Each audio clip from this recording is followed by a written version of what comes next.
La réunion était axée sur la restitution du masque Ngil, un masque traditionnel gabonais issu du groupe ethnique Fan.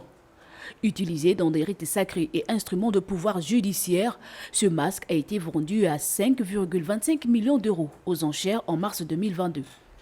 Lors de cette séance de travail au musée du Quai Branly à Paris, entre le ministre gabonais en charge de la culture, André-Jacques Augan, et Anne-Solène Roland, conservatrice générale du patrimoine et des collections représentant le président du musée empêché, d'autres aspects ont été évoqués, tels que la signature d'une convention entre le Musée national du Gabon et celui du Quai Branly. Cela dans le cadre de la formation des agents conservateurs.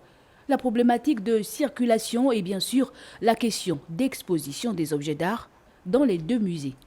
S'en est suivie une visite guidée qui aura permis de découvrir plusieurs pièces d'art de nombreux pays logés au musée du Quai Branly.